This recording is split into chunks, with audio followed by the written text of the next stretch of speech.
Hello and welcome to Discovering Grayslake, unveiling the stories and people that make our town so unique. I'm your host, David Wool, and I'm thrilled to bring you this new podcast that explores fascinating stories and experiences of local business owners and community leaders, right here where we call home. Grayslake Rehabilitation Center is a community-based private practice physical therapy provider. Do you know they have 13 clinical providers with various levels of specialties, including orthopedics, sports, neurology, vestibular, geriatrics, pelvic floor, and aquatic? What? Did I just say they have a pool? Well, they do, and it's the largest indoor warm water pool in Lake County, featuring 2 underwater treadmills and swim currents. And recently added clinical treatment specialties, in layman's terms, shockwave. They have both radial and focus units that are the newest tool in regenerative medicine, available to everyone. They pride themselves on the most current and up-to-date specialized care to keep you moving. If you're looking for physical therapy, make sure to see our friends at Grayslake Rehabilitation.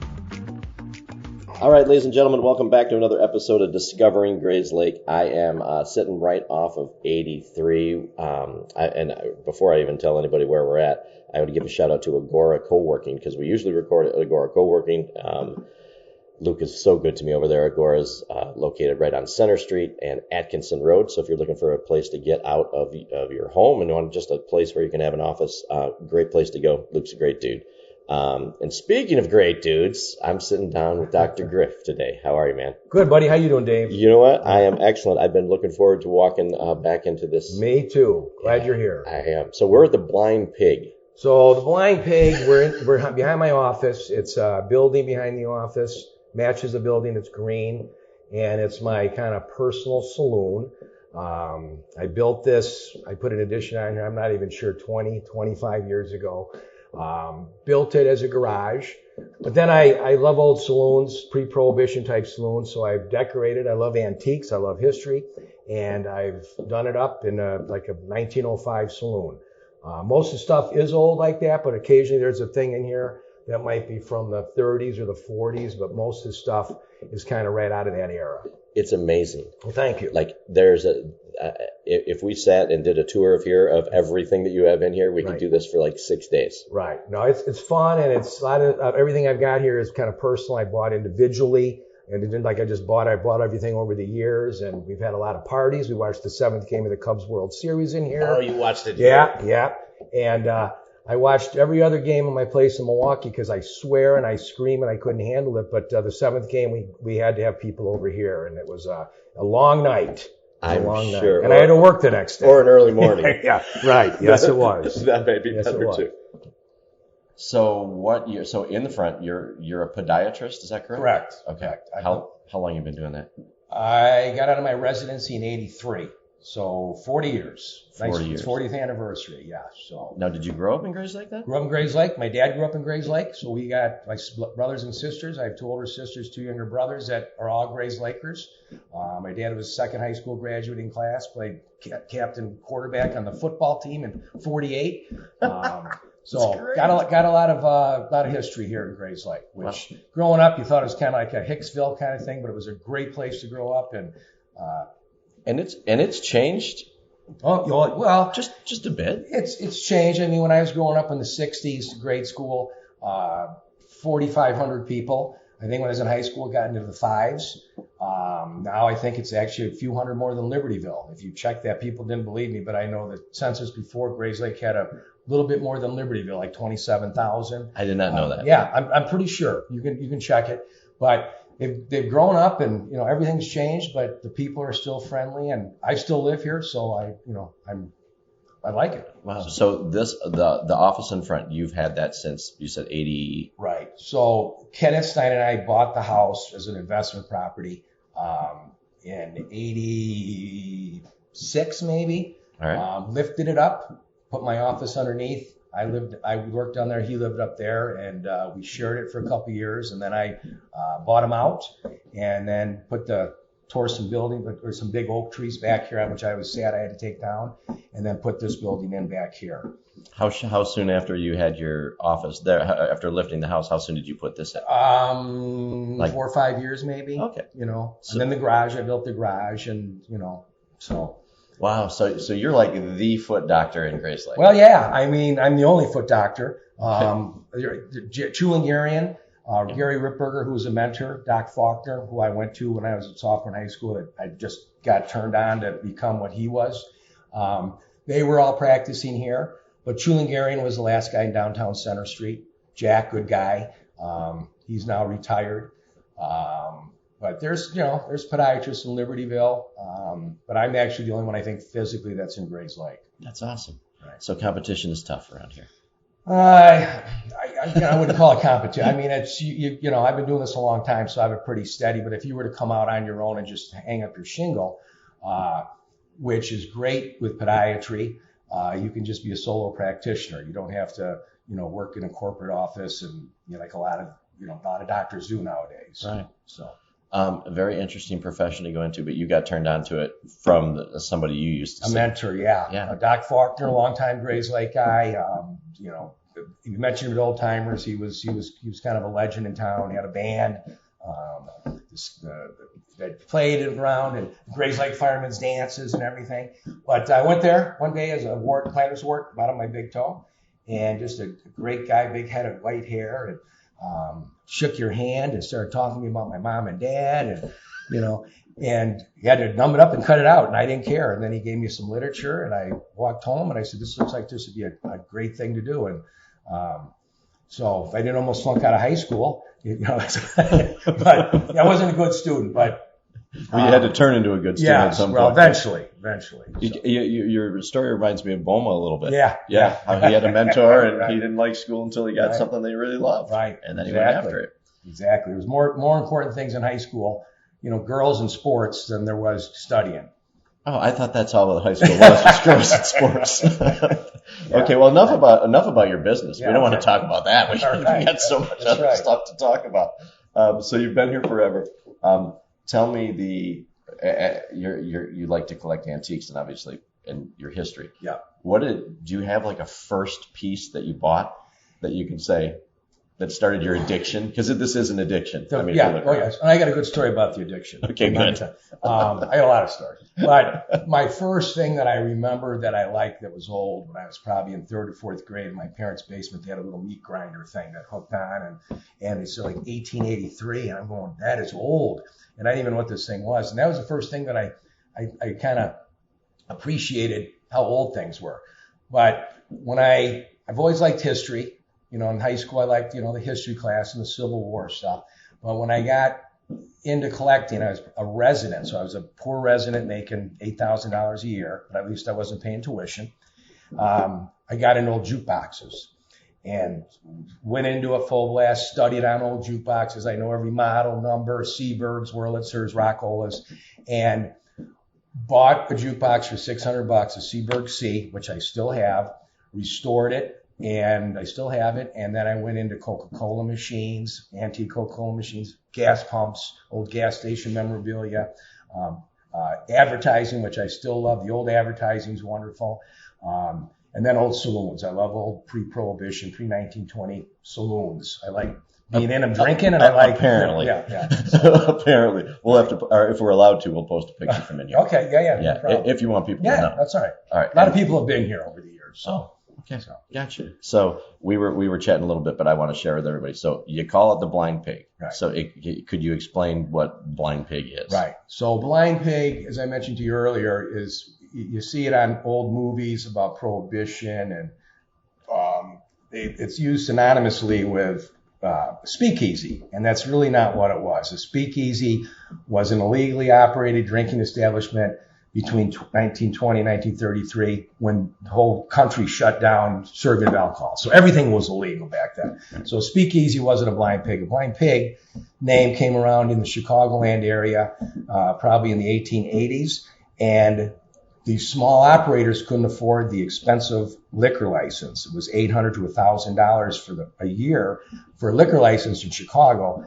And it's a lot of money. So they started operating illegally without a liquor license, and their friends would come, and like I said, in Boston, they call them blind kitchens, where they might have them in a tenement. People would come over, but they charge them money. It wasn't just a friendly thing. So these businesses opened, and if maybe a cop caught on to it, maybe they'd pay him off a little. But if you're going to pay a cop, you might as well get the liquor license. So you had to have this, secretive nature, but it had to be enough to get people to come. And there's different reasons why the blind pig name came, but that's what a blind pig is. And that's really kind of what this would be if I were to charge people money.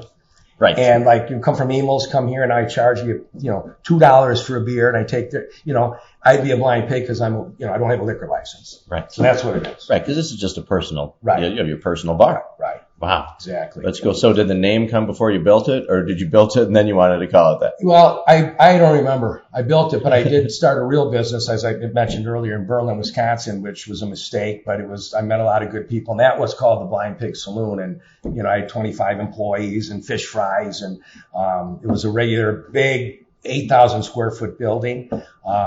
And again, it was there for a while. I had to pay.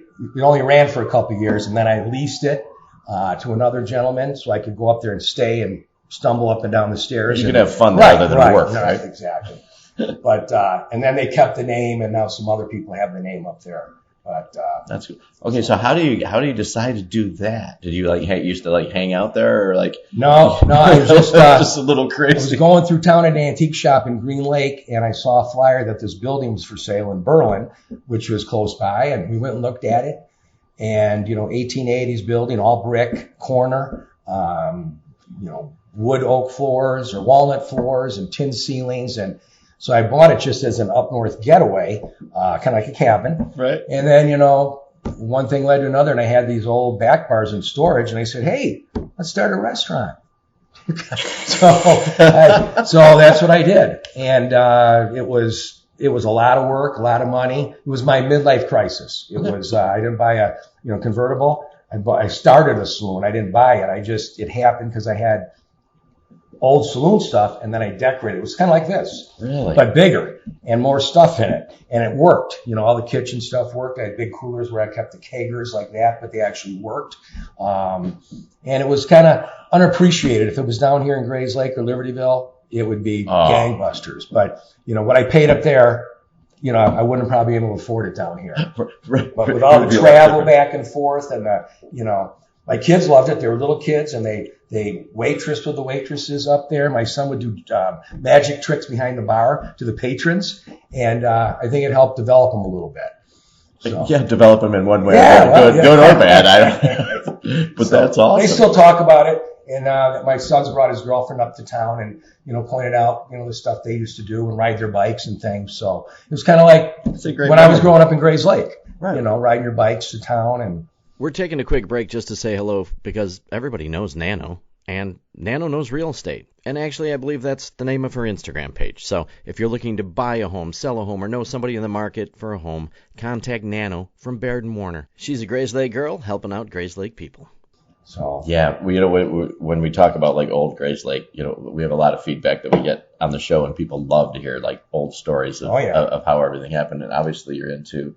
Okay, so I'm going to go across some rumors I heard about you, and you can confirm or deny. All true.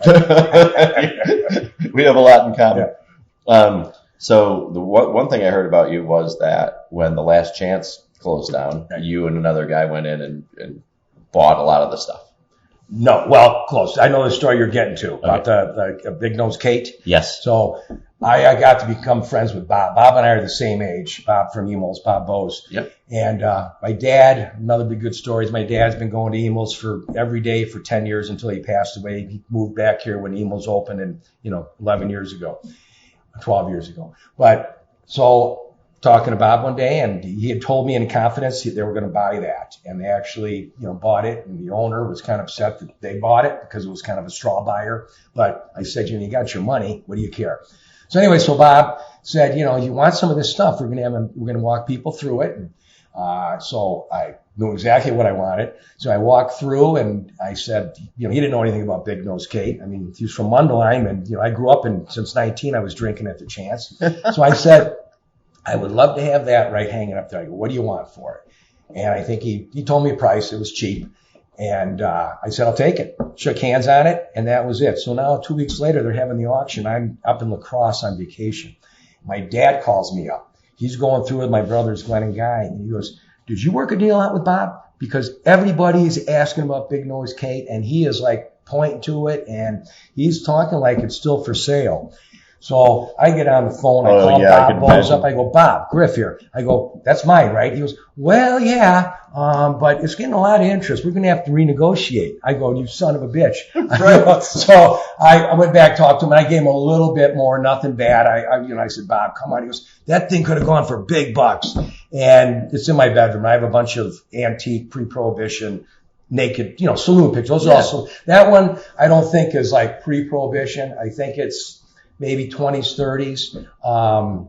But I have people over, they want to go up and see that picture. Right. So, okay. So explain to people that don't know what Big Nose Kate is. Big Nose Kate was a kind of she wasn't heavy, but she was plump. Yeah. She was plump. She was healthy. And she was laying on her side, and it was a saloon picture of a naked, topless basically, woman, and it hung over the dead center of the Last Chance. I can imagine it right now. Right. Even before they put the addition on, they had this thing, and it was a family place, and you'd bring kids in there, and I know, I've talked to Nano, and they bring their boys in there, and they're in 3rd and 4th grade. Holy cow, they want to sit up front so they can look at Big Nose Kate. Right. So, but it's been there forever. How did it get named Big Nose Kate?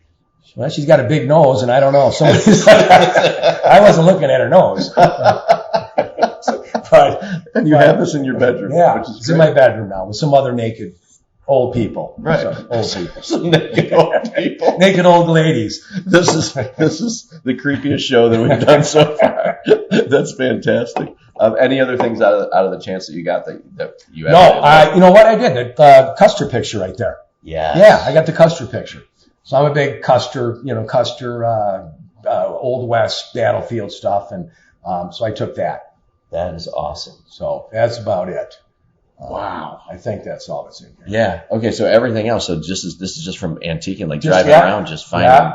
Yep. And I see a lot of old, like you have a couple like different animal things. You had snakes, and I saw another thing in the back room. Right. I had a bison in here, which sits at my house now, but I had some other. I've changed things around here over the years. Yeah.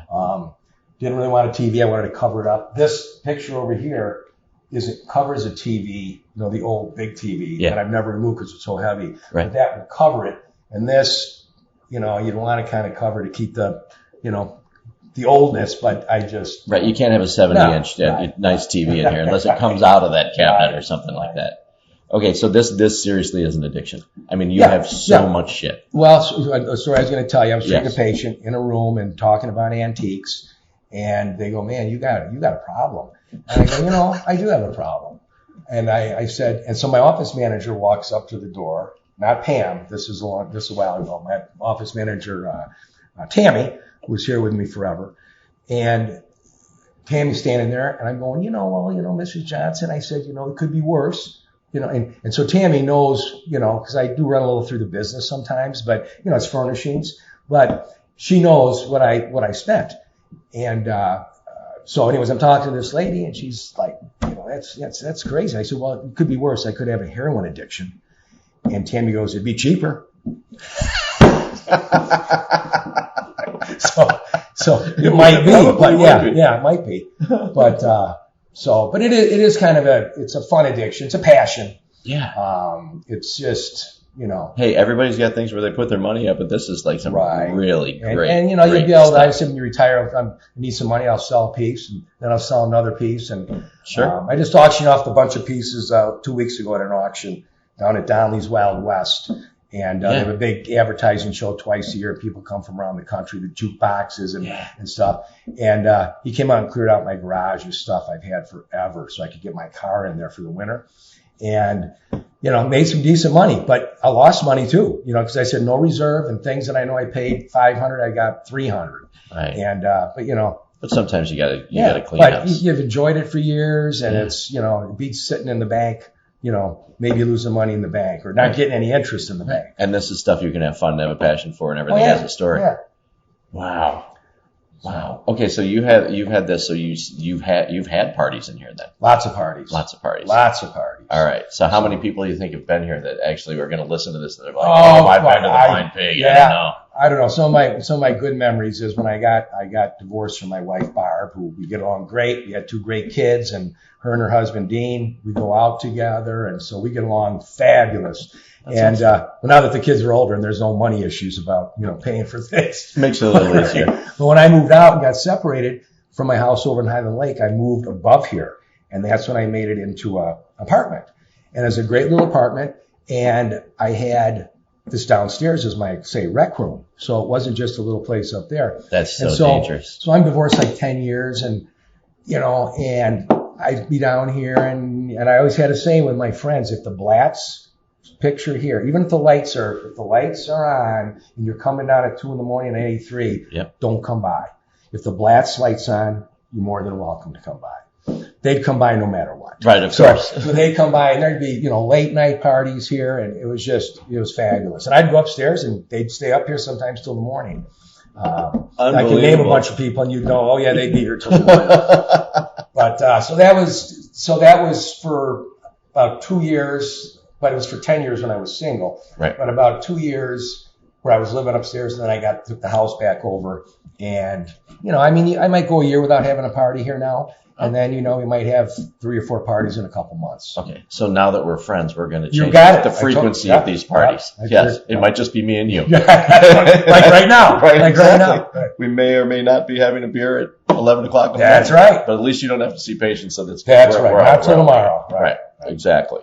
Okay. So speaking of your house, and because you're on Highland Lake, I was speaking about Luke from Agora. Love him. And he's lives 2 doors down from you. Yeah, it might be 3, but he's my neighbor. He's your neighbor. Yeah. So when I was talking to Luke, I said, I'm going to talk to Dr. Griff. And he's like, okay, you got to ask him one thing for me. He's like, you drive by his house, I see at least 3 to 4 different grills, smokers, whatever. Right. I think he has a problem. Yeah. That's another problem. Right. So, I like to smoke meat. I like what goes along with smoking meat, especially. A lot of times I smoke it and I won't eat it. I'll give it away. I'll drive it out to friends and stuff. But I like the camaraderie of even by myself smoking it. You got to feed the fire, watch football or baseball and drink beer. Drinking beer is part of it. And it just grew into a passion. I threw myself into it, basically self-taught on the internet the last 10 years. First one I got was a Big Green Egg, which is still probably, if I only had to take one into an island, I'd probably take the Big Green Egg. But I had a custom commercial one built, Shirley down in Tuscaloosa, Alabama, where my daughter was going to school. So I got to go down 2.5 year wait for it. But I've got about 9 or 10 cookers, but they all have different kind of reasonings.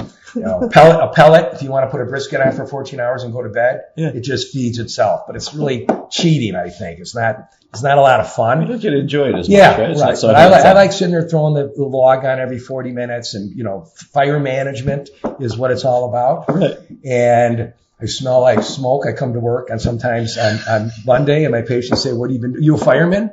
Are you a fireman?" So okay, in sorts. So, but my neighbors come by. I've invited him by if he smells of smoking on Sunday, because they usually smoke on Sundays. A lot of neighbors come by and have a beer, and I give them meat. That's awesome. Yeah. So it's you're welcome to come by. I will. If I drive by Highland Lake, if I smell it, and if I come by here and the light is or isn't on, I'm stopping by here. I'm right. They'll tell you where I'm at. I'm right next to the vacant lot there. So how did you get into doing that? What did you just? I don't know. I've always grilled, and then I got a Big Green Egg. Okay, what's a green egg? Big Green Egg is like a Kamado smoker. It's ceramic. Okay. And it's green, and it looks like an egg.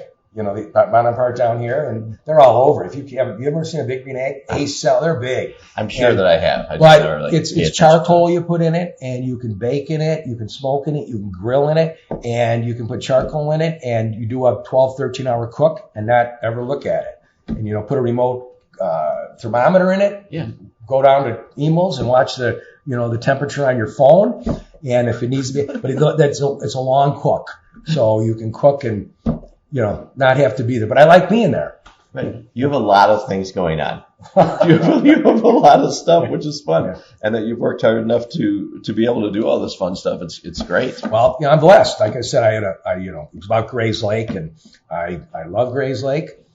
Some friends have made fun of me that I come back to Grayslake. They're in California or Florida, but they always come back, and I think they miss it.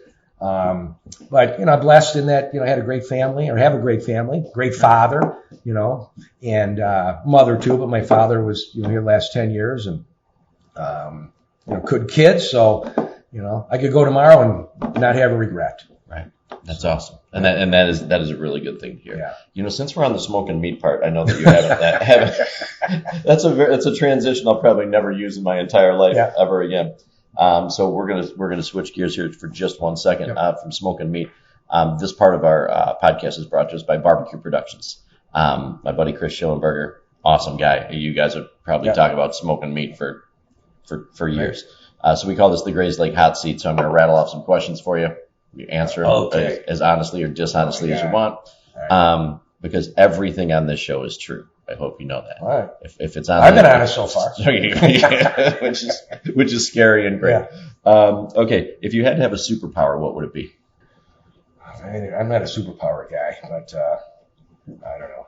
I'm glad you stop the wars in the world or something. I don't know. Yeah, world peace. All right. World peace. Christmas is coming. This is true. Tell me a place you'd like to travel that you haven't been.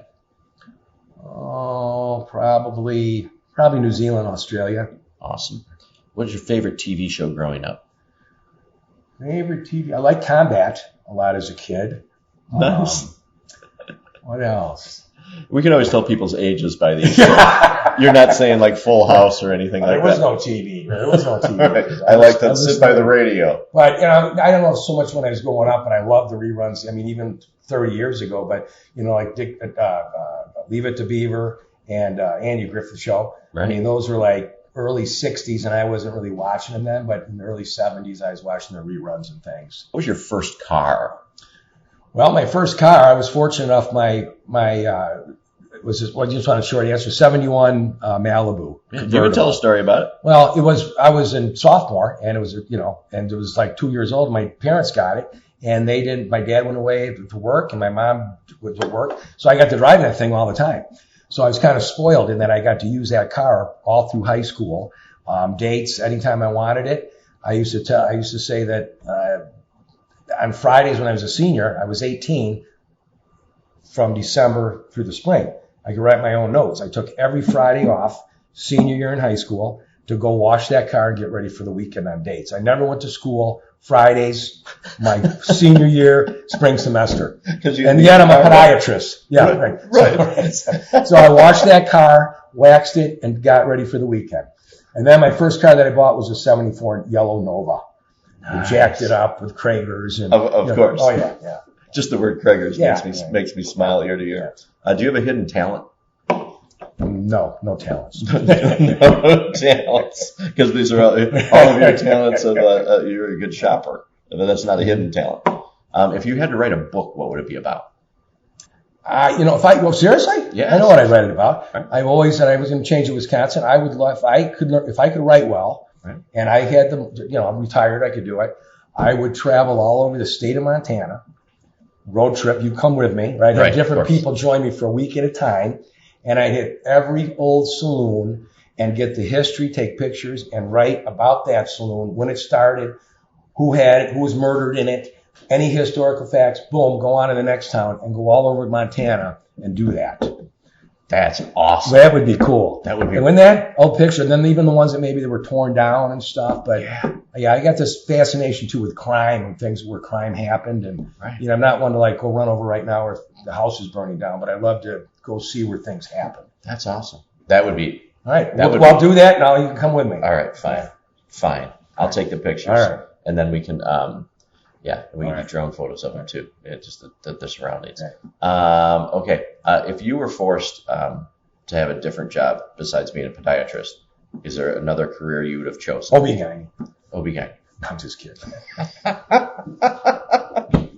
Okay. Is there people think looking at teeth or feet are bad. I mean, that's a job that I wouldn't want to do. All right, and we're moving on from there. That's great. No, but it's the truth. Would the 12-year-old version of yourself think you're cool? I'm still 12, Dave. I'm still. I've just matured a little bit, but getting out, having a couple beers, I turn into we all do, don't we? Right. Right.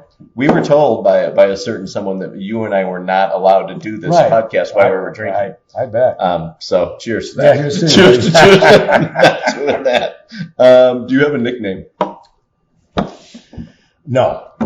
But I guess just my name Griff is nickname enough. But right, it is. Right. Here's a kind of a more serious one. But what do you wish you would have learned sooner in life? Probably everything. I mean, everybody jokes about this, but to have what you have now, not just financially, but to know everybody, know everything, and be put back, even though you still look the same, put me back into an internal 25-year-old body. So I get an extra 50 years on the earth. Right. So, I mean, that would always be nice because you learn all this and you're getting older with it and you're slowing down. And it might be dangerous to have everything that you know and have at an early age. But maybe your superpower would be time travel. Time travel. That way you can go back and you can do everything that you want. This one's just ridiculous, but great. If you're an animal, what would you be? Probably a grizzly bear. Yeah, like that's a black bear. But we got a black bear right in here. Okay, so what was the name of your first pet? My first pet was a cat named Pee-wee. So Pee-wee, and then what road did you grow up on? Glen Street. So your porn star name would be Pee-wee Glenn? Pee-wee Glenn, okay. All right. So I think it's important for Grayslake to know. That's not a good porn name for me. No, it's not. It might be true though. It's not flattering for you. My saying it's not the size of the wave, it's the motion of the ocean. Right. So we were talking about digital footprints and the things we say. I'm so glad we're. Hey, have you ever eaten a roller dog from a gas station or any of the roller foods? I don't think I ever have. Wow. No. I think people need to venture out a little bit. Are they still 3 for $1? I'm not sure because I don't eat them. Yeah. I mean, but I do. I've eaten worse. This is very true. What is your middle name, Griff? Joseph. All right. If you had to have a theme party here, I think this is going to be pretty obvious. Yeah. What would the theme be? Which we have yearly. We're having another come up. Prohibition, pre-prohibition. Right. When Prohibition started in 1920. We dress up like 1920s, and it's a lot of fun. I better freaking be invited to that. I'm going to be pissed off. I'm going to add. It's January 20th this year. Okay. All right. Otherwise, I'll edit this podcast. No, that's not total asshole. Stop it. They'll be driving by every weekend. He said January something. I know that. From 1 to 10, how good of a driver are you? 10. Of course you are. Well, if you spent that much time washing your cars during high school, you can't run into anything. Did you play a sport in high school? Yeah. Played football and basketball. Yep. From 1 to 10, 10 being the most likeliest, what is the chance that Bigfoot exists? Of what? That Bigfoot exists. From 1 to 10, 10 being the most likely. 2. Man, we were friends up until then. I really Sorry, man. You're fine. We'll get over it. We'll get through this. What's your favorite Grayslake event to go to? Well, I mean, like summer days, I guess. I mean, I'm dating Nano, put that in. So she's very active. I was a chamber member. I'm still a chamber member, but I was on the board for 10 years back in the 90s. And, Nano's very active now. So, she brings me to all these things, and it's a lot of fun. Yeah. I may not be doing it as often since, like I said, I have a place in Milwaukee, and you have to come here instead of being up there, but we do it. But my favorite all-time Grayslake activity was the Grayslake Fireman's Dance. And that was just a classic. And, Chief Mobley stopped it. Don Mobley. Yeah. But, because people were drinking, it wasn't politically correct like everything else. Right. So they stopped it. And it was that's where I grew up down there. 19 years old, I could legally drink. My dad was a fireman, and he was one of the bartenders. And all the firemen are dressed in their dress blues. And you met people. There's usually an election going on. So all the politicians are there with their signs and politicking everybody and buying them drinks. Oh yeah, it was a great memory back in the 70s. Because that went on for a long time. Well, it probably started back in the 40s. But my dad was in the fire department from 60 to 80. So, you go out and sell tickets, right. Door to door a couple of weeks, and, everybody buy them. They may not go to the dance, but, it was a blast. Wow. You ask anybody that's, 55 and older, probably they'll remember going to a couple of them. It's sad that stuff like that doesn't happen. Yeah. Yeah. Antioch had a great one. Fox Lake had a good one. What happened? We just got too politically correct? Yeah, insurance and dram shop and that, I guess. And, wow. All right, bring back the fireman stance. Yeah, right. We would just have our own fireman stance over here. So if you and I were going to have a drink and watch a sporting event at an establishment in Grayslake, where would we go? Where would you want to go? Well, I do that every week. So this answer should be easy. Yeah. Well, I usually, like I said, my dad would go to Emo's every day for 2 beers for 10 years in a row. Really? And yeah, it's got a little plaque there. Once he died, they loved him there. And he would, every day at noon, 2 big beers, hour and a half drinking them. And then he'd go home and cook dinner for him and his girlfriend. So I still go to Emo's at noon on Sundays, watch the first half of the Bears or whoever's playing. And I have more than 2 beers. Right. But that's where we would go. Right. It just mattered on the size of the beer. Right. I think people understand that. I how drink many drinks they have. Right. Of course you do. This one would be fun because I kind of know the answer. Since you're an avid podcast listener of mine, which has been your favorite episode? Oh, by far, Nano Engels. Exactly. Oh, by far. Yes. She's great. She's wonderful. Oh, she's wonderful. Yeah. And the funny thing is the ad in here is that everybody loves Nano, and it actually is the truth. It's a funny story with Nano. We're in the parade, and I'm driving. I have an old 54 pickup. And I'm class of 75 in high school. And she did it again this year. But last year we have a reunion. It's not any reunion. It's not like a 50th or 40th. We just get 20 people that like to do this, that still live in the area. And Nano, they all ride in the back and walk behind it. But Nano rides with me. It says class of 75. And she doesn't mind being in there, but people go, Nano. I mean, like 2 people go, hey, Dr. Winters, how you doing? Probably 100 people go, Nano, how you doing? Nano this, Nano that. And she keeps, I'm not a class of 75. I just want you to know that. Right, so, exactly. And she's not. She's much younger than me. I can see her saying that too. Yeah. So when you eat tacos, do you tilt your head to the right or the left?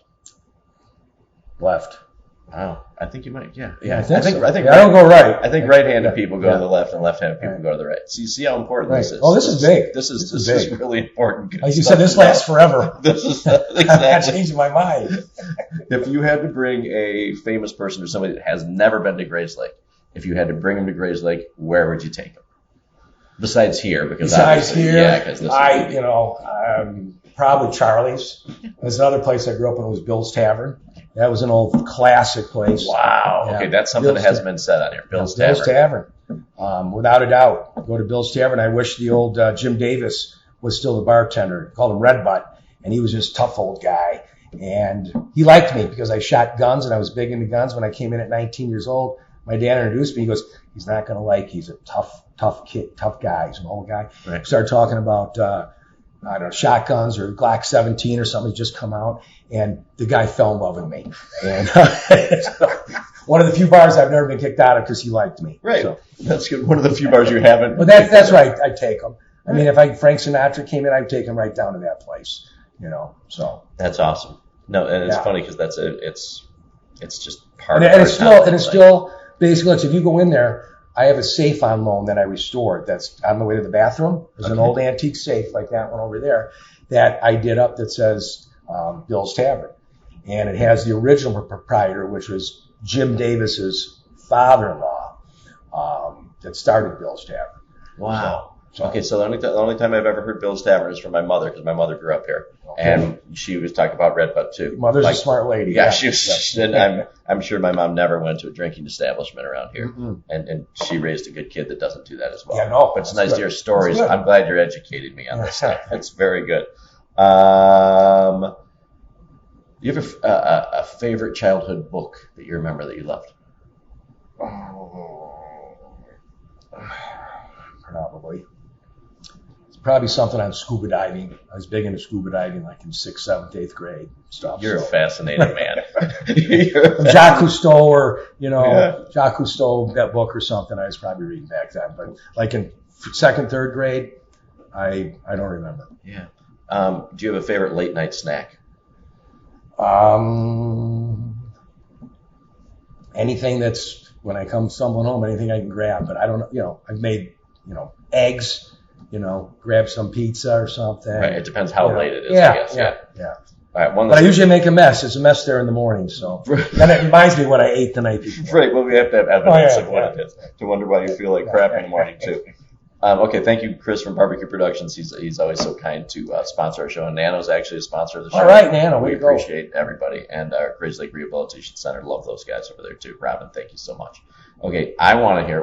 I do want to ask a couple foot questions. Okay. Because I'm sure that you have a shit ton of stories that are just. Do you have a crazy patient, anything out of this world that you want to share, like a good story? You don't have to say their names, obviously. No, I mean, there's probably a ton of stories, and I've been doing, like I said, 40 years. One story that just kind of pops in my head right now that's kind of, and she didn't have, I don't think she had Alzheimer's. This was years ago, before Alzheimer's, more dementia. She probably early dementia. But she was a 90-year-old lady, but a good-looking 90-year-old lady, thin, and, she was a patient of mine before, and so I'd seen her. But so my girls usually bring them in the office and brings them to the room and says, Mrs. Johnson, take off your shoes and socks and have a seat in the big chair. Dr. Windows will be in shortly. So I come walking in, and her slip and dress and shoes are piled up, and she's naked on my chair. Swear to God, naked on my chair. So they taught you this a long time ago in the classes before you graduated. Like, some girls might want to, not wear panties or do something. You leave right away and go get one of your girls. Right. So I ran back and got one of my girls, and the daughter came in and she apologized, and I treated her. It wasn't, she just thought she was someplace else, like the gynecologist or something. So, that was it. And it couldn't have been a 25-year-old that did that. Of course not. No. So stuff like that, this is crazy. What's the most common thing people come here for? To come to see you for doc? Is it planner's warts and stuff like that? Most common. My older people will come in. I have a palliative, which is like corns, calluses. You trim down, trim their fungus toenails. Very relaxing treating these people. It's almost, they come back every couple months, and it's like being a barber or something. You see them, you learn about their family. But other than that, people can plantar fasciitis, heel pain, bunions. I just went through that. Hammer toes. I get the emergency. It was just supposed emergency. I was coming in anyways. Gout, real bad gouty attack, which is so painful, right in her big toe joint here. So it's foot and ankle. Foot and ankle, yes. Ankle sprains. So ankle implants came out big about 12 years ago. And I never went back because I just didn't think I'd have a big market being a solo guy here in town. You got to be kind of based with more hospitals. But my son, who's a first-year resident, he's going to follow my footsteps. And good boy. Right. So he's got 2.5 more years left, but he'll be doing ankle implants and the bigger stuff like that. Wow. So is he working with you? He will. He'll take over because I'm thinking 4 more years, and he's going to be out in about 2.5. So you can teach me everything I've been doing wrong for 40 years. Right. This portion of the podcast is brought to you by Passed On Legacy, a company dedicated to preserving and sharing your loved ones' stories for generations to come. We understand the importance of capturing personal narratives and ensuring that the legacy of your family lives on. With our exceptional recordings, we offer you the opportunity to preserve your loved ones' stories in their voice. Imagine having a recording of your great-grandfather to pass on to your grandchildren's grandchildren. Imagine the warmth they would experience to listen to these cherished memories and life lessons shared by their ancestors. The mission is to provide you with a cherished gift that you can pass down through the ages. These recordings are just not stories, but precious treasures that will last forever and connect your children's children's children to their roots and heritage. To find out more about Passed On Legacy, follow them on Facebook. This might be the best gift you can give. Now back to the show. Well, we were having this conversation too before because I just had some eye issues, which still are not correct. You and me both. Yeah, and it's terrible. So I had a detached retina. Right, so did I. And my eye still isn't better. It's actually, I think it's worse. Right. And that's what our conversation was. Do you want to go to an older doctor who's done this, a million times, or do you want to go to a new, younger kid who knows all the newer stuff? Right. And I always take the old guy. Yeah. You asking me what I would do? Yeah. Well, it depends how old they are. Make sure his hands aren't shaking. So, it depends what morning it is. But your hands aren't shaking. Older guys, 60s, they got a lot of experience. Right. And, I would go with that too. Yeah. And the doctor I've gone to, I had a detached retina. Yeah. Had it twice. Missed a lot of work this summer. And it's great. Within 10 feet now I can work. My patients looked at me for a long time when they came in. Right. And But I'm good. But far away seeing, driving, Yep. it's still a little depth perception, 300 yards down the road. But so the guy I went to, great guy. He's out. He's probably 64. And I had him before in the other problem. I had no problem with my other one. And he's got a son who's probably 34, residence. He's been in practice for 4 years, and they both kind of work together. Okay. But I kind of requested the surgeries, and I want you to, do this. Right. And, but yeah, it's, they have all the techniques, they have the latest stuff, but they're not necessarily experienced. Guys in their 60s have done things hundreds or thousands of times, and, When I was repetition. Right. No, and I feel the same with the guy I went into. There's I'm not going to say the name, but they're doctors. They had the same last name. Yeah. So this young guy came in and he's like, "This is what we need to do." And I said, "Okay, well, is your dad going to be doing the surgery?" We probably went to the same guys. Yeah, and he goes, "No, actually, the guy has the same last name, but we're not related." No. Oh. I'm okay. I'm going to do this Okay. because you look like a baby. Here Yeah. I am. I'm kind of being a dick too because try. Yeah, Try. yeah, and it's still not right. Yeah. Pisses me off. That's too bad. But we can talk more off. Yeah, but exactly. Nobody wants to hear about it. No. It's going to be like, why what did are you you sit doing? down and talk about detached retinas? The next guy's got to be an ophthalmologist. Exactly. Yeah, a good one and an Yeah. old one. We'll get an old Yeah, one and a right, young right. one, Yeah, and have then we'll them figure it out from there. What's your? I want to go back because this saloon, the Blind Pig, Right. absolutely blows me away. Okay. It's like you get to do all this fun stuff. Do you have a favorite piece in here? I know you said you. Well, I've got, if you're at my house right now, I've got a couple really cool things there. But here, the main back bar, it's a triple arch Brunswick from like 1906. Had that shipped from the East Coast, and it's in pieces. It comes in pieces. The front bar, the back bar, it all comes in pieces. So and I always like old coolers, the wooden coolers. Yeah. At the place I had up in Berlin when I had the business, that was a big walk-in, beautiful wood cooler. I had my keggers in there, and then I had everything run underneath with the Ansel system to the tappers. That was tough. I sold everything, went to Donnelly's. They auctioned it all off.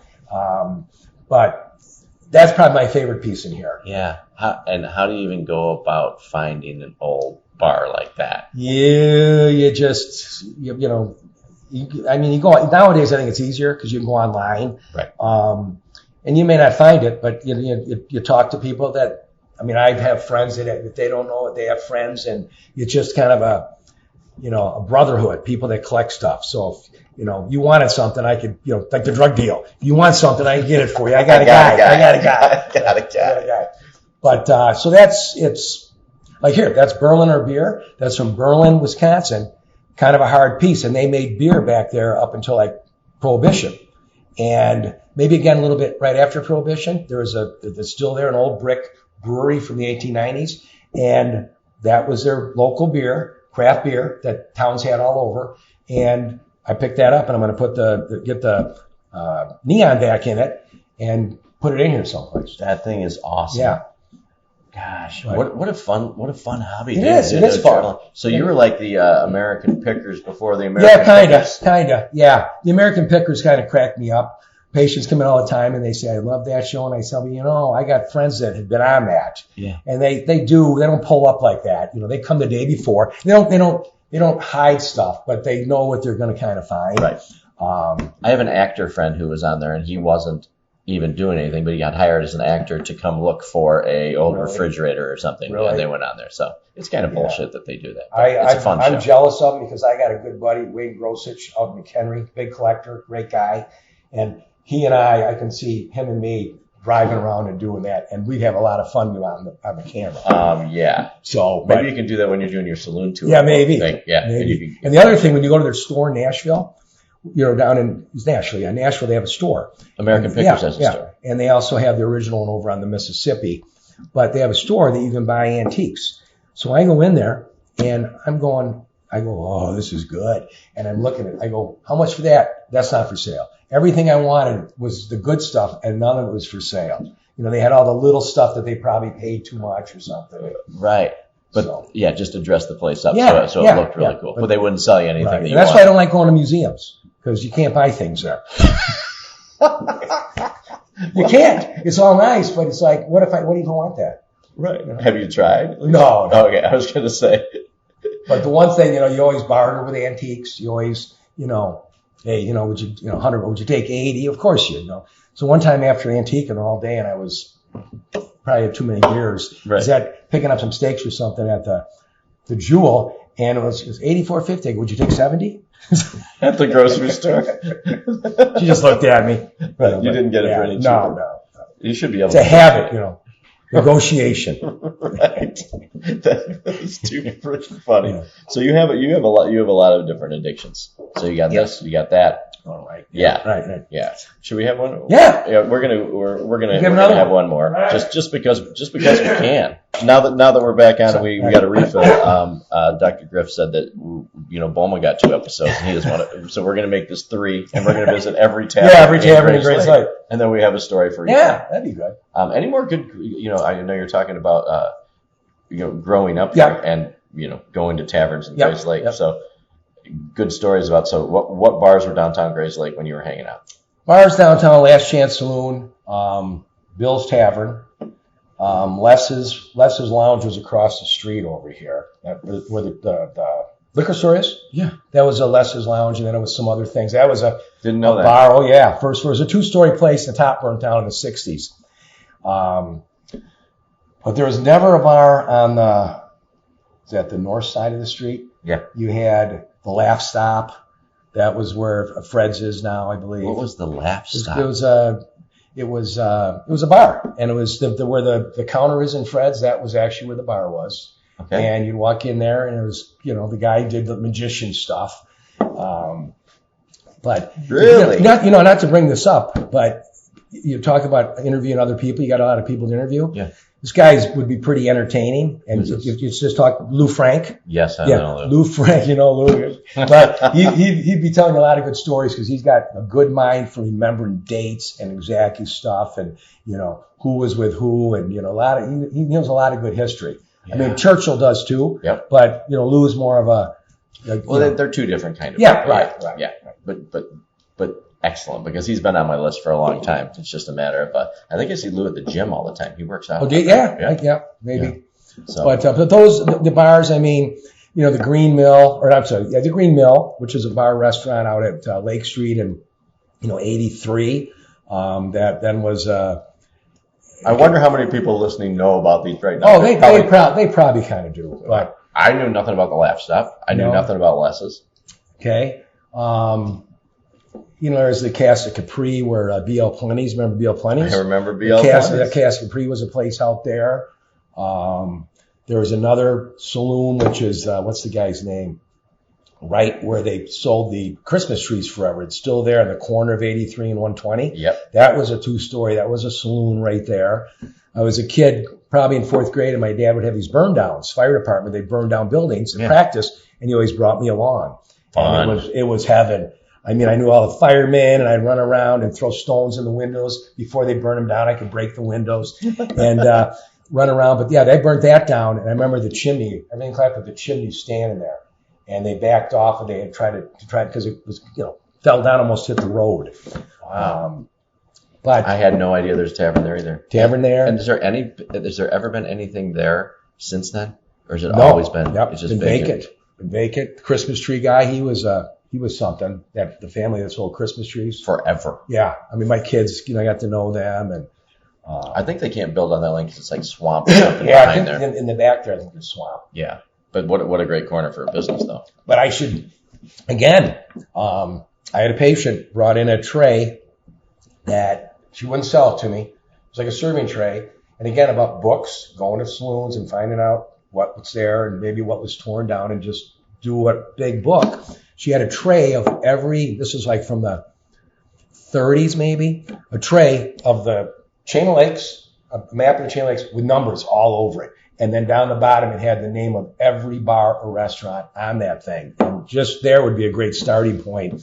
You go back and you drive around, there's condos there, and but a lot of great places. The Mineola is still like the original. And a lot of good crime stuff there. And the Stites'. I mean, Stites' was still active. I think they're going to reopen as a breakfast place, but that's like the oldest place that was still kind of, you can go and have a beer. And Wow. But, yeah, something about old saloons and taverns. Wow. I mean, And we have enough that you just named in Grayslake that. yeah. That Well, there's more. As I those said, you stories. talk to a guy like Lou Frank, he'll concentrate more on it and think about it. How would you guys know about bars? It's I so weird. have no idea. Yeah. My dad, he made me go to bars when I was like, follow him around and stuff. And Well, he taught you a lot of good stuff.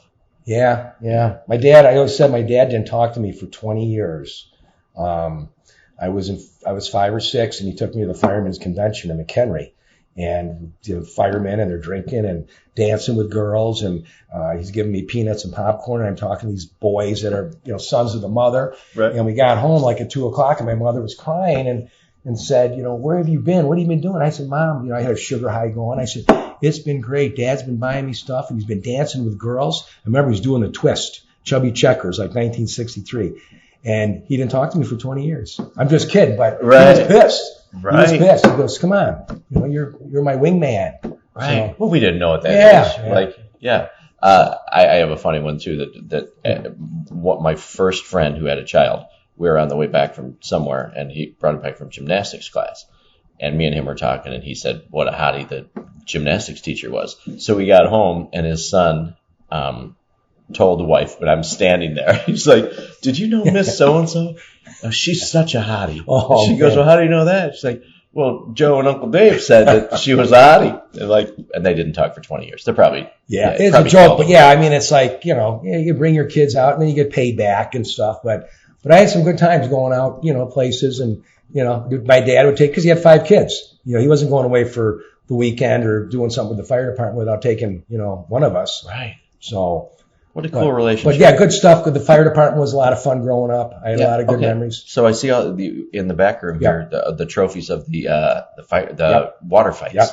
Yep. Did you do those? Yeah. So they have a Lakeville and Fox Lake had in the summer every year. They still do it. They have a businessman. So you go and you sign up as a business, and we were the Grayslake Foot and Ankle, and I sponsor it, and 5 guys, and then you'd water fight. And it was a big deal, and especially, they're both big. Lakeville is big and Fox Lake, but we won it in Fox Lake one year. So is it town against town? No, it's just people. Like, we're from Right. Grayslake, but we went to Fox Lake, paid the fee. So there might be 32 teams, Okay. and there's guys, and then there's girls water fights also. And it was stressful. The engine pumping up the water. They blow the whistle 3 times, and you win, and you're drinking beer. And so I got a good story. So we're in Lake Villa. And I'm working at the Center Club, and I became friends with Mark Bortz, Super Bowl. And, so we're kind of buddies, just at the club. And so I happened to say to him, I said, what are you doing this Sunday? He lived in Libertyville. And he goes, I don't know. I go, you want to come up to Lakeville and be on our water fight team? He goes, water fights? And he thought it was the barrels in the air, because he grew up in Wisconsin.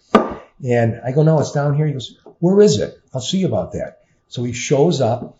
And he water fights. He's our back guy with the hose holding that side. I mean, people are asking for his autograph, and we're like famous. And so we get in like the semifinals. This goes on for 2-3 hours. You're drinking and you're stressing. I'm sure you get tired after that. Oh, you're real tired. I mean, seriously. You said we were probably in our 40s or 50s at the time, and it's a young man's sport. So there's all these porta potties lined up, and I walk back, and I've going in there, and Bortz goes in the one next to me, and we talk, and I go, man, I go, how you doing? He goes, I got the nervous shits. I go, what? He goes, I have been this nervous since the night before the Super Bowl. I think he just pulled my leg, but he had a lot of fun out there. He was like, he really enjoyed it, and but it was funny. And they still do all those water We still do it. We don't do it anymore. Wow. If you go back there, we got the pictures. We took first, we took second one year, we took third a couple times. Give you trophies. But it's a good all-day Sunday, and Lake Villa, right on the water, Cedar Lake there, downtown, and then Fox Lake is down from the Dog and Suds on Washington Street. There. Right. So wow. Yeah. Now that's just fun. So you do a lot of crazy stuff. What am I not mentioning in here? Give me some other good stuff. We got water fights. We got the blind pig. We got your. You know what I was when I walked into your office in there. So are you a big baseball fan? Because I saw you have all a bunch of. I like baseball. I grew up baseball. I mean, 69 Cubs. My dad had 2 weeks off, took me and my 2 brothers 13 games in a row. 69. I know. Ernie Banks, Sano, Huntley. Spangler. I mean, it was just a lovely, lovely time. And then they collapsed. I was in 6th grade, and so you really had your heart broken by the Cubs then. Yeah. So, but like Doug and Bonnie Rockenbach, that's my aunt and uncle. So Bonnie Rockenbach is my dad's sister. So Doug and Bonnie took me to my first football game at Wrigley Field. And it was a game that Gale Sayers actually blew his knee out the first time that you see on Ryan's song. I was at that game. Wow. Herman Alexander hit him, and he right up by third base. And that was cool, going to Wrigley Field set up as football. Yeah. You know. What year do you think that was? That was 68, I believe. November of 68. That's right, because they're still playing there. Yeah. But so Doug and Bonnie were, because I got to know Doug and Bonnie pretty well. What great people. Oh, yeah. And my cousin Gail, Gary, who's dad, and then Greg. But yeah, Doug and my dad. My dad loved when Doug would go up to Emil's on a regular day and meet him, maybe once every 2 weeks. And my dad goes, I love when Doug shows up here. Because I'm not the oldest guy in the place anymore. That's awesome. So, but yeah, Doug would drink his wine, and as they got older, you start, asking questions about history, because once they're gone, they're gone. Right. About family and, just fun stuff. Those are the guys. You get some old people that are still around. And I'm trying to do that. One of the people which I'm sure that you know, is Lori Gunther. Oh yeah. Yeah. And I want Lori on the show so bad. So Lori went to school with my sister Jerry. They were really good friends, cheerleaders, and graduated. I won't say what year, but right. Like Grayslake Central. Yeah. Because I think she's got cool stories about the Murray family, what they did. Her dad was a great guy. He's a state cop. Yep. Bud, right? Bud. Yeah. Yeah. And his mother, they were both smokers. They smoked like chimneys, just smoked. I mean, they had chamber events. They were in the chamber. They'd be in the back room just smoke. You could do that then. Right. Just to smoking. Right. I mean, now you always say smoking on an airplane. Yeah, right. You could never do that. And even smoking in a bar. Being at Bill's or Charlie's, smoking, people would walk in, like new people in Grayslake. Right. What the hell's going on? Turn around and walk out, and That's funny. A long time ago, I had an idea that I wanted to start a bar that was non-smoking. Right.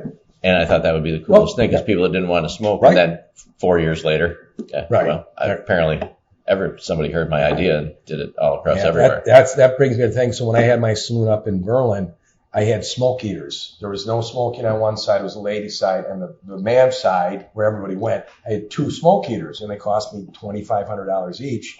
And when right after I closed the place up, it went on, no smoking, even in Wisconsin. They were one of the last ones. Right.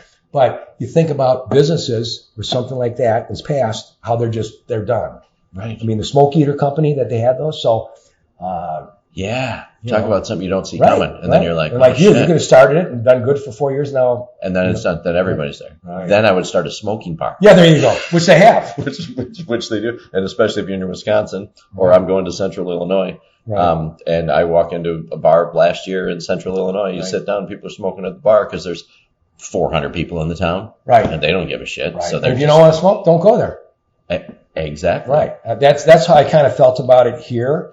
I grew up, my mother smoked. I loved the smell of smoke. I smoked for a while, my early days. Only when I drank, I smoked. I smoke cigars now.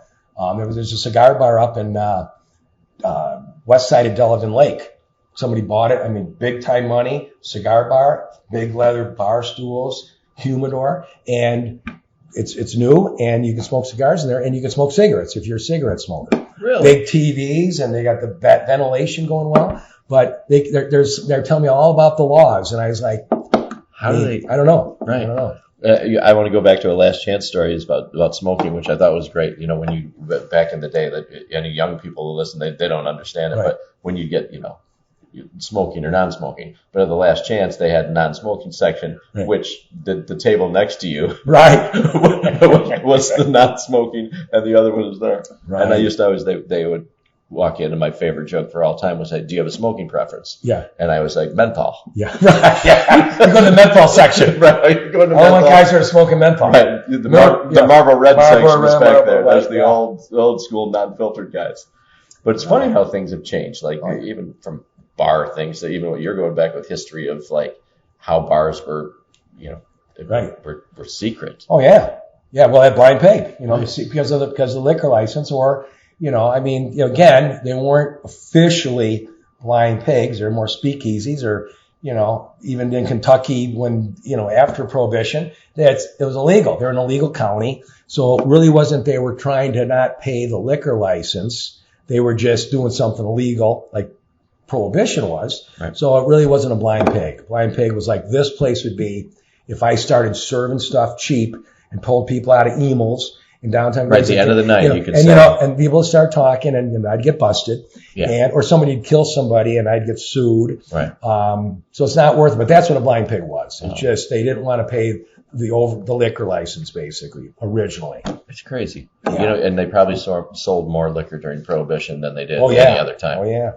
Yeah. Right. Prohibition was, that was an era I would have liked to, romantically I'd say I would like to, but would I really, say I would have liked to have been a gangster and, Right. Van Capone's crew or something. But I like that you're interested in all the crime stuff too. I love the crime stuff. Because and it probably a lot of that went around the speakeasies and everything too, Right. because they had to do all kinds of stuff. I just, read something like that. The Killers of the Flower Moon. I'd read that book 4 years ago and the movie just came out. Yeah, it was a little slow. It was long, but it was good. But when I retire, I'm going to cruise on down to Osage County and drive around those towns and just kind of get a feel for, how maybe go to a graveyard and check something out. But I kind of like that stuff after you read something or visit something. Right, and actually go and be right where it happened. Exactly. St. Valentine's Day Massacre. Right. It's a vacant lot now. Is it really? Yeah. But it's just fun stuff. It is great. Yeah. Okay, so as our time goes here, what else somebody that doesn't know you, like now we're old friends, but anything else notable that or not so notable? What do you want people not to know about you that's totally secret that we shouldn't talk about? That's really what I want to talk about. Yeah, I was gonna, I don't know. I was gonna say that I'm a romantic and cry at movies. But, I do all that, but I don't, all my good friends, I have a lot of good friends and, even the friends that are more of acquaintances, like I say, you have friends since kindergarten, which I have.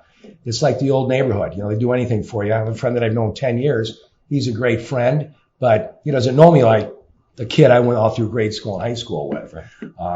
So I don't know. I don't know if I can answer that one, Dave. Right. I think that we'll leave that one on the table. We'll talk about that when we're not recording. Okay, so we're going to end this way. So since you've been here and you had your business here for a long time, I know that you've given back to the community. You're part of things. You're part of the chamber for a long time. Yep. And you said you're still part of the chamber, just not active. Well, yeah, I'm a member. Yeah. I just joined the chamber. I think I'm the newest member of the chamber. You are? Yeah. How did I join? They probably recruited me or something. Maybe, I don't know. I had my business, and when new businesses come into town, I think somebody must come and give you like a bucket or something. And, so you want to join, don't you? Of course I want to join. Right. It's amazing because I got to talk with Mary Beth, and the chamber's really doing a lot of cool stuff. I like the biggest thing with the show. I've learned how all of these different committees and everything and what they have to do for our town and how they're making it so awesome. And they're really kicking ass. Right. They're doing really good job. Good. Yeah. I like to sit back and watch it happen, but I do appreciate all of you out there that are making it happen. But there's those guys like Tim Rafferty that just, I got to get Rafferty on the show too. He'd be good. I'd love Tim on. Yeah, he'd be good. He's got some good stories. Yeah, and I want to talk to Joyce at Fred's. Who's that? Joyce at Fred's. Oh, yeah, Joyce. Yeah, she'd be great. And I think that one we might have to put some censorship on there. But whatever. I don't care what people say on here. But she would be another one. Anybody else? Okay, so you said Lou would be great. Yeah. Any other old school Grayslake people, even resident, they don't have to run a business, whatever. Ken would probably be good. He knows some stuff. Again, he's my age. Yeah. But I'm trying to think of people that are, even older that know stuff like Lou, but that are pushing 90 that they run out of time and you want to get there. I know the history thing always used to do like an oral. Yeah. I think you still get them where they sat down and like this, but it's like in the library now and you can go and listen to Doug Rockenbach talk about the early days, and that's good stuff. Yeah, and it's immortalized when it's put on here, and that's hopefully someday that we get enough of these really good recordings that at the Historical Society or something, somebody can scan a QR code and listen to anybody in Grayslake. And I think it's important that before these people pass, that we get their stories documented, because otherwise it's gone. and it's going to be hearsay from the next person, from their kids to the next person to the next person. Right. So, but I think you might, if you do your next chapter of podcast, I don't know, it might get crazy if you get 3 people, but like you and 3 people, and you go to a different tavern. And you sit there and get a pizza and drink beer and, and just mic everybody up and just sit and just have the conversation. Yeah. That'd be and 3 people that are completely different. Oh, yeah. That would be awesome. I'm not going with you and Boma and because that would just get out of hand and we'd never be able to put it on anything. Right. So, hey, I really appreciate your time. Hey, Dave, thanks for coming here and anything I can do, but I appreciate it. And I appreciate you. This was a lot of fun. Appreciate it, buddy. All right. So Grayslake, wherever you're listening, do me a favor. I know I say it all the time, and I say it all the time. But no matter where you're listening on Apple Podcasts, whether you're on YouTube, whether you're on Google Podcasts, make sure to subscribe because that way you can get notified of every new guest that's coming on and we can learn more about Grayslake, build our community, and learn about really cool stuff that makes it our town and take pride in our town. And once again, also, if there's a community thing that you can get out there and volunteer, especially during our holiday seasons here, get out, make a difference, make our town better. So thank you everybody for listening, and we'll see you next Tuesday.